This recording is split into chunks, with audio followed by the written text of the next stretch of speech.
Hey y'all, look here. Got a box truck here. Belongs to a buddy of mine. He owns a tire shop down the road. And what he does with this box truck is he hauls away the tires he takes off of people's vehicles. So let's take a look at what's going on this box truck. Trouble's the rear door. It's got like a roll-up door with a track, a lot like a garage door, you know, in a regular garage. The door is failing miserably, falling apart, rusting away. The track's messed up, the brackets are messed up. It's a mess. And he's tried to buy another roll-up door and he hadn't had any luck finding anything. So he approached me about this saying, you know, he's just hauling tires in it. Could you just build a couple steel doors, you know, that would keep the tires in?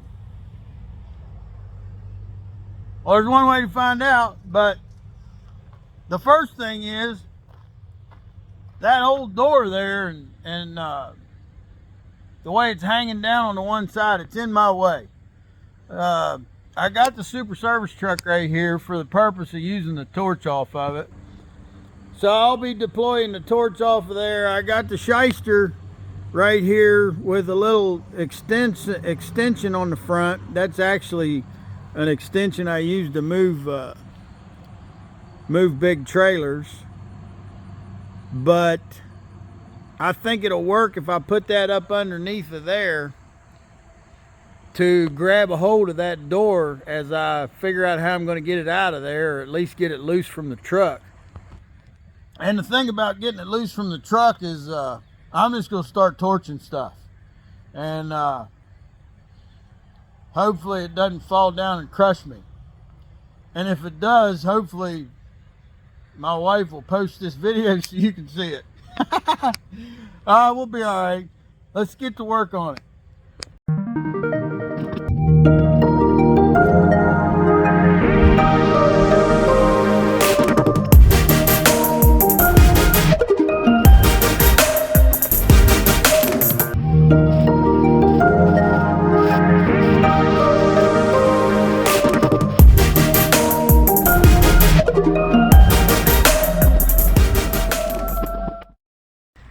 Got her backed over here closer to the water hose because it doesn't set the sumbitch on fire.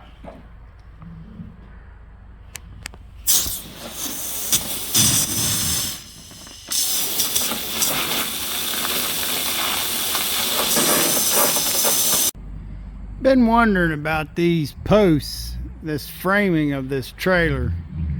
Been wondering what it was made like. I got the light out right here and I come to find this is a double thick material. There's a liner piece or an inner piece. And that one's actually cracked right there. There's an inner and an outer piece. So right here,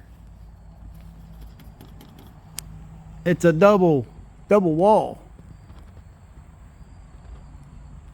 I'm probably going to want to drill and tap my hinges on here and put the hinges on there with bolts, and probably use bolts, you know, tap threads into that double plate. That's what I'm thinking anyway. One of the key items of this deal is this hinge point has to be out here at the corner.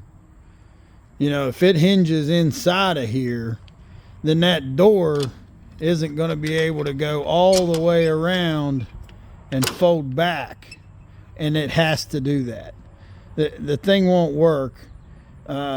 The thing's not for the use, you know, when they back up to where they get the tires, this door has got to go all the way around here and against the truck, so that you know, there's no risk of the door being in the way of a truck beside it or anything like that. It's got to, the pivot's got to be out here. So So if we're looking at a hinge on here, you know, what I've been thinking, if we're looking at a hinge on here like this, and we know that if we weld a hinge to that, we're just going to be welding it to that thinner outer piece. If I could thread them, then I'd be threading through both pieces of steel of that double wall. And I'm going to do that to this one right here and see what I think of it. I'm not making a 100% decision right yet. If I drill through this and change my mind, it's not that big a deal, but let's give it a shot. Let's see how it acts.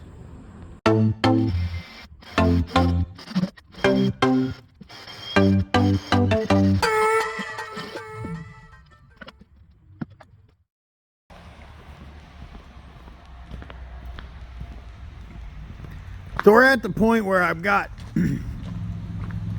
5 of these hinges on here, and I never intended to have 5. I do believe the 2 bottom hinges are probably the most critical, and on the 2 bottom positions here, we do have double steel. This is double thick, like we looked at whenever I took the light out and shot video of it.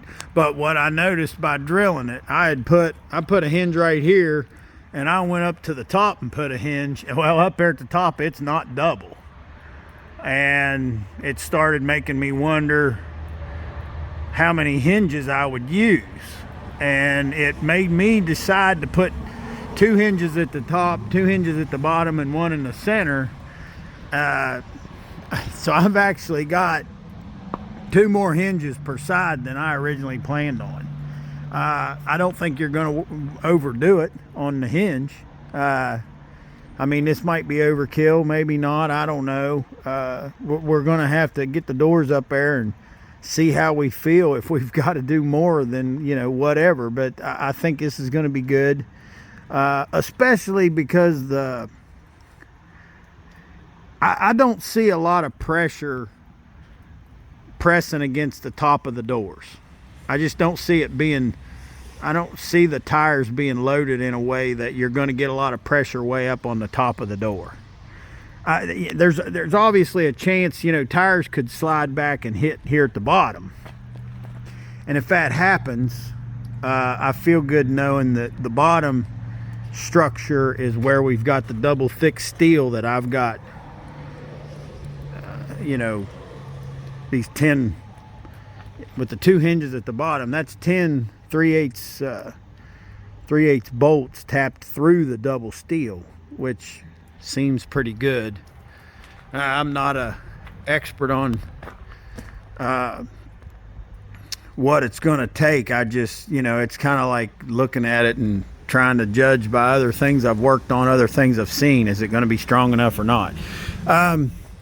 But I think what I'm going to do, now that I know how that goes down, I think I'm just going to try and shoot an uncut video of putting all the 5 on this side if possible.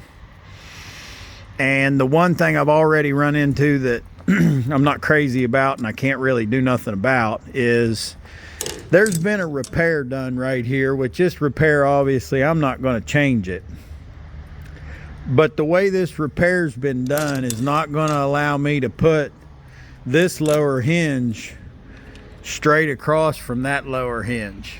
It's only an aesthetic difference, but it is going to be a difference. And I'm not crazy about it, but I can't realistically do anything about it. This is a truck to haul tires. It's not a Maserati. We're not building a bull of a watch. I think we're just going to have to live with the fact that this hinge on this side's a little higher than that one. And I don't think that's something that the customer is going to be upset about. So we're going to leave that repair alone, and we're going to put the hinge a little higher than that one. It's going to be fine. One thing that I got reminded of when I started drilling and tapping on that side, I had bought an Irwin set of drill and tap, which are usually pretty good. And it came with this Irwin bit, a standard twist drill. It did all right. I think I shot some video of drilling with it.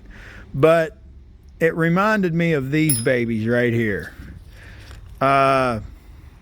When you're hand drilling, this pilot point, she's a bad mammy jammy. Now I'm telling you, this thing flat out, these will out drill these by 4 or 5 times the speed, and I get good life out of them. And I guess it's a kind of a drawback, because if you're a guy that's got a drill doctor, or if you're good at sharpening bits, you can touch these up and make them drill. I try to do that once in a while. Sometimes it works, sometimes it don't. These, I don't even know how you'd grind these to get them sharpened, but even if you drill with this until it won't drill and throw it away, it's worth the money, because those things they drill good. It's basically like you're drilling a pilot hole and your diameter hole in one lick. So it's just, these are fast and these do great. And I've got one on there I've drilled over 20 holes with, and it's still a drilling mammy jammy. So let's get to work. We'll pop these hinges on here with at least, I've got some marks up there, and I've got one center punched for each one that's going to allow me to drill and tap a hole, put the hinge on, and then drill the other 4 holes for that hinge. So let's rock and roll. Let's do it. Notice this rope I got right here. It's tied to that pallet, goes through the milk crate, and it's hooked to the handle here on the forklift. I've used this technique before when I'm going to stand on a pallet to do something. You just start out higher than you need and use the rope to pull that lever when you're on the pallet, and you get the elevation where you need it. Works really well.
Let's get you caught up on what's going down with this box truck and these doors that we're fabricating for it. Now, obviously, I've put the hinges on, and I'm getting a feel for what that looks like. I originally thought I was going to have 3 hinges on each side. It ended up being 5.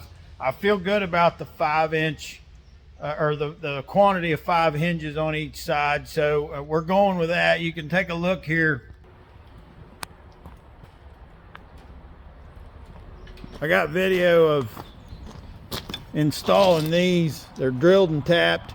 I said before, some of that material is double thick. I like the drilling and tapping and rather than welding to that, because the drilling and tapping is grabbing both of those pieces of steel, whereas welding I could only weld to the outside. I still like the idea of the doors being bolted on too. Don't know why, but the other thing I've noticed, when you hinge these shut with these type of hinges, I got 5 inches inside of here pretty much to fasten a hinge to, like if I'm going to weld this to the door, which is probably what I'm going to do. And I want to use that whole surface, but there's really not a 5-inch wide material that I wanted to use, because a 5-inch wide material there that would be thick enough to do that would be too heavy. So let me show you what I come up with. I got, in the midst of all of this, I got a steel delivery. I got some 2x2 square tubing that's 14 gauge. 14 gauge is a little more than a 16th, I think. I'm not sure. And I've got some angle iron that was supposed to be 2 by 3 by 1/8, and actually what they sent me is 2 by 3 by 3/16. So they must have been out of 1/8. That's not a problem. We're going to use that. But I made a door, and most of it was, as far as cutting the parts, it was all chop saw work here on the DeWalt 872 saws. And if you follow the channel, you know I've got this roller setup system. Down there on the other end is where I set up a stop. And I set up a stop. I did a video about setting up a stop. And that was a suggestion made by Mike Hunt. And so that was really funny that Mike Hunt made that suggestion. So we set up a stop on the suggestion of Mike Hunt. So if you want to go back and find that video, that was a pretty good joke there. But to bring you up to speed, I've shot a lot of video, it seems like, of me chop sawing material and chop sawing miters and assembly. Figured I'd bypass this on this one because sometimes if you put in everything, the videos just run too long. But let's take a look at what I put together here. You want to check it out. I did frame up and assemble one door. And this is just the basic framing of a door, which is, we're looking at the inside of the door here with the 2 by 2 14 gauge tubing. And I built a rectangular frame and put the angle iron in here. And of course, like I said, we're on the inside, but on the outside, see this is going to make something 5 inches wide for that hinge to contact and weld to the other side. And I like the angle iron for being welded to the hinge on this part more towards the middle, because welding to the 14 gauge steel, this is much thinner, so you could have more tearing. And then on the top here, like I say, we're on the inside, but this angle iron that I've put on top, the idea with that is that it'll make contact. It's going to make contact with the top of this frame of the opening, meaning that when you close it and that angle iron hits that up there, it's not going to go in any farther. I don't want the door to swing into the box. So that piece of angle iron offers us a stop. You know, when it makes contact, that's it. It's not going to go any farther inward. So the next thing is, what am I putting in the center? And I'm also going to be using a 14 gauge material to put in the center. And what I'm putting in the center is actually a 14 gauge sheet, like this. I got a couple sheets of 14 gauge plate, which I can bend in my brake. So I'm gonna cut some pieces of this and put some bends in it in the brake to stiffen it up and to make it a little more rigid as far as the door, and you know, a little less likely to be warping and popping like flat metal, you know, often does. I may do a few different bends in it. We'll see what I end up with, but I think right now we're going to need to get the brake set up and get ready to get it set up where we can use it. So let's do that.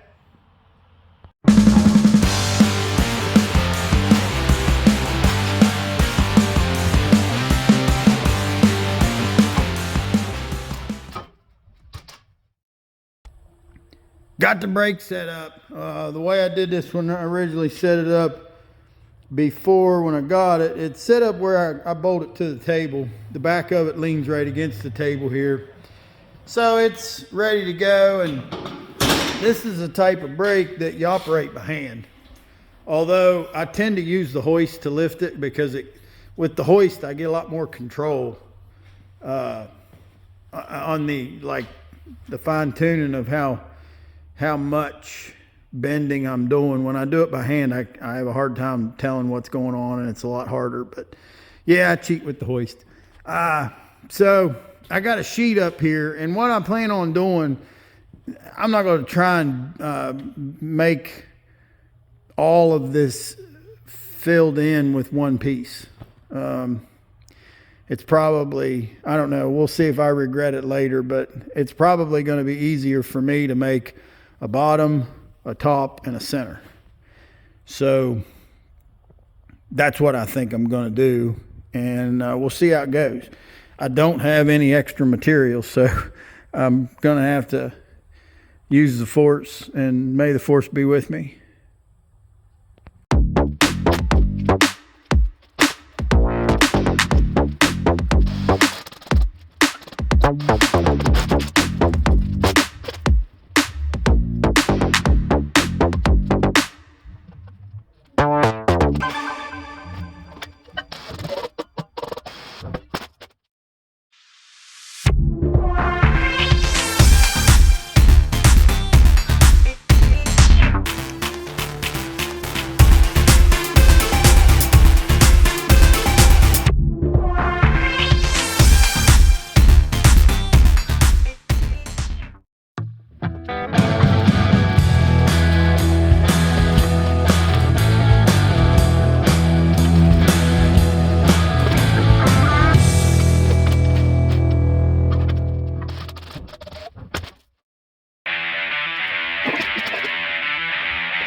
Looking at the back side of the door, I can get an idea what the front side's going to look like. I'm not going to flip it over just for that right now. We can see how this bend here, being close to the bottom, will really, that'll act to stiffen the bottom of that door, I think. And then we got this cross bend, you know, the center of this 14 gauge plate, without that cross bend, it'd be real flimsy right here. So I don't really have a plan on what I was going to do in the center. But what I'm realizing is, if the middle of this thing's about here, I may just make another panel just like this one and put it in like mirror image ways and let it overlap in the middle. I could cut it off too where it overlaps. I don't know. Well, we don't have to decide that yet. But you may be able to tell with what I've made right here, with my brake and me working this the way I just worked it. If I tried to do this with a sheet big enough for all of it, it would be too hard for me to handle. It's not worth it. I might have some places in the middle where I'm stitch welding two pieces together. Nothing wrong with that, you know, as long as I don't warp it too bad. But if I would try to take a 7-foot long piece and put these bends in it and try and flip that around and handle it in the brake, it would give me more problems, I think, than it's worth. So what I did, I took the sheet that's 4 feet wide, and I took a measurement of what would fit in the angle iron in the door where I wanted, and I cut a piece that wide. So it was that width and the other direction being 4 feet, which is the way it came. And now I'm seeing that there in the middle, where I look at the center of it, my piece is reaching more than half. And that means I might just make another panel just like this one and overlap it with that one and tack it up. But we'll see. I like how it's looking so far, and I'm pretty sure this is what's going to happen. I'm going to make another piece just like this one. I'm going to make another piece just like this one, and I'm going to flip it around the other way and put it in the top.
Moved that thing over here and just did some clamping, you know, and squeezed everything together and tacked everything up. It's tacked up pretty good. Stitch welds at the splice and at the top and bottom. I want to stick it up there on that truck to see what it looks like.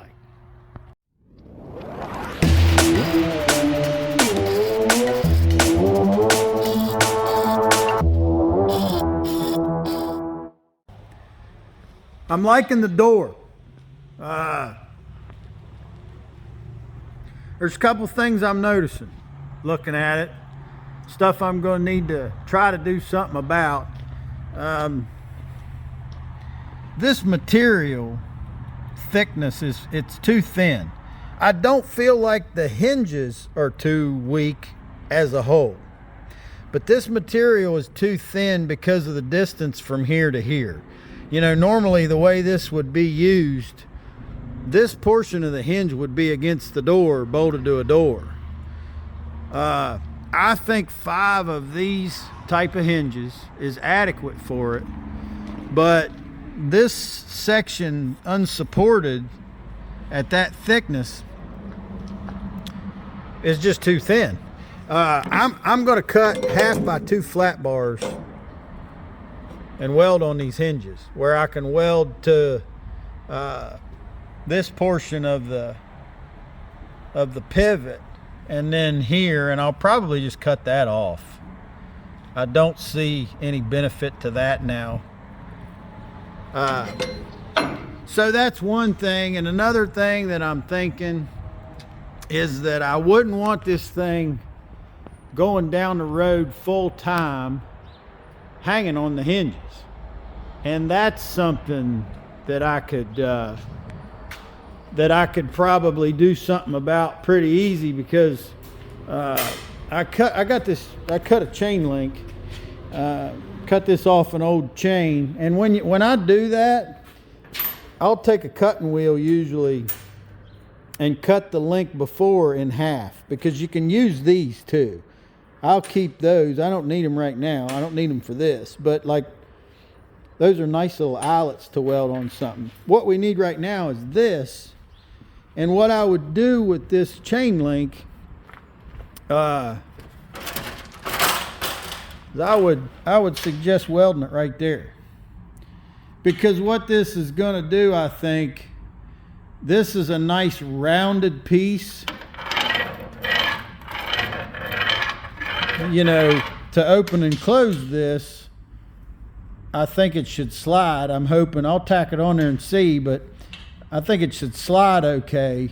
But what it's going to do is it'll be something for this door that's resting on some strong metal, so that when you're driving down the road, bouncing down the road, it's not hanging on them hinges and making the hinges brunt the force of leverage that this has. So I'm gonna put them couple things on there, and then we'll take another look at her.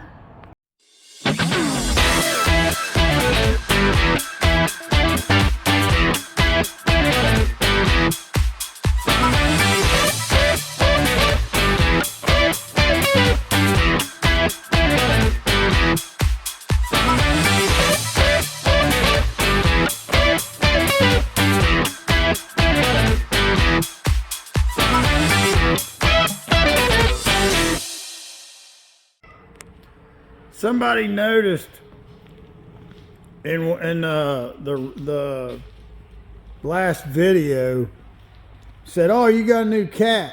This is Ralph. This is Big Mouth Ralph, and it's not really a new cat. This guy has lived around here, outdoor cat. He's lived around here for quite a while. I don't know how long. When Miss Diane was here, Miss Diane wouldn't let Ralph come around the shop. She would run him off. Now that she's gone, he's come over here, and that's why he was in that last video. I call him Big Mouth Ralph. I heard this cat before I ever seen him, and sometimes he doesn't shut up. He just walks around going meow, meow, meow, meow, meow, meow. And so that's the deal with Big Mouth Ralph. Update on the box truck doors. You can see I framed up the other door. It's pretty much the same deal as the first one. It is framed a little bit different.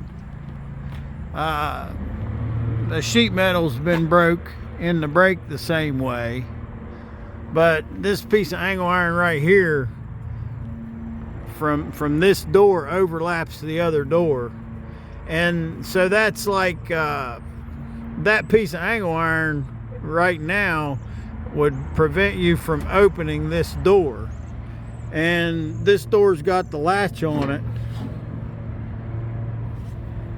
that would prevent this door from coming open. Drill the hole right here. So I'm thinking with the latch at the bottom, we're probably going to be all right. I don't think it needs a latch at the top. I mean, it would be nice probably to have one of these bars like a Connex box has, or you know, it's a very similar latch that latches top and bottom on like the back gate of those cattle trailers. The thing with this job though is we got an idea in mind of what it costs to buy a roll-up door like this thing had, and we're not wanting to go more money than that. And the customer probably would have bought one of them roll-up doors if he could have found one that fit this truck. And you know, it was brought up to me as being a thing where, you know, if I could, I've been looking for, the customer said he'd been looking for a roll-up door, couldn't really find one for the truck that was made to fit it, and the ones he found were a certain price. Could you build, you know, I was kind of taking it like he was wanting to know if I could build doors for that. So, you know, obviously there's some stuff like, I wish the hinges were stronger, but those hinges are rated for 46 pounds each, and those doors are nowhere near 250 pounds. So 5 of those hinges, and those doors, those are barn hinges. Those T hinges are for barn doors, and those doors right there are nowhere near as much span coming out either way as what a barn door is in a lot of cases. So, you know, they should work, and we did beef them up with the 1/2x2 flat bar. But I think what we got here is probably going to work. And I think, like, if you stack this full of tires and some tires roll back and get against it, they're going to push against the bottom.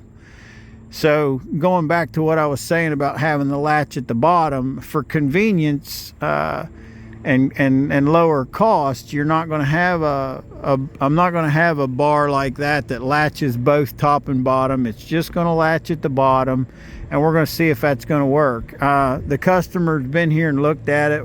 You know, I told him I beefed these hinges up and they seem fine, but I wish they were a little heavier. And, you know, he said, well, we'll give it a go. And if we need heavier hinges, then, you know, I'll build heavier hinges. You know, I can custom build hinges. The only thing is, if I custom build hinges,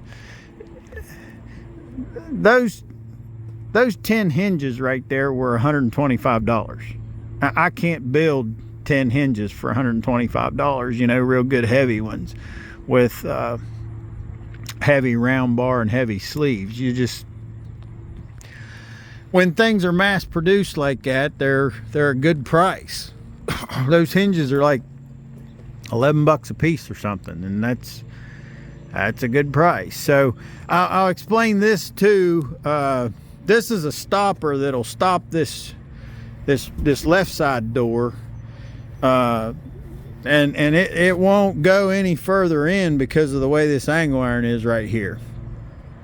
So I'll throw my phone down on the ground and just open the doors, I guess, so you can see what's going on. But pretty much neither one of these doors can go inward any farther. They're being stopped right there. And this angle iron going over this other door that's got the stopper won't let that one go in any farther, and neither one of them can come out any farther because of the way it's pinned right here. So I don't know, we'll take a look, see what you think.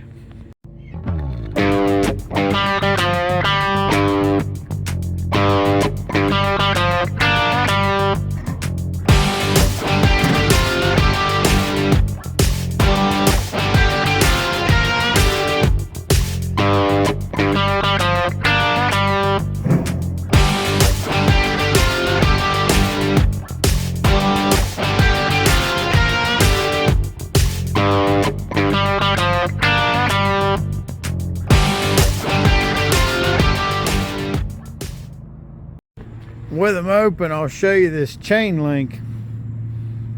Each of the doors have chain links. As the lowest thing sticking down, got a little metal shaving sticking to that. But anyway, the point is those chain links ride on this steel, and the round chain link rides, you know, decent across here. But the idea being that where those chain links rest right here on this steel, when the truck's driving down the road, the hinges are not holding the doors up. You know, the hinges aren't dealing with that leverage that's on the door, because those chain links, with them setting right here on this, you know, that's a big help for something. You don't want a gate. When you do a gate and the gate is closed, if you can have it resting on something, that's a big help. So that's what these chain links are doing, is they're, when the door's in the closed position, it's allowing them to rest on that steel and be held.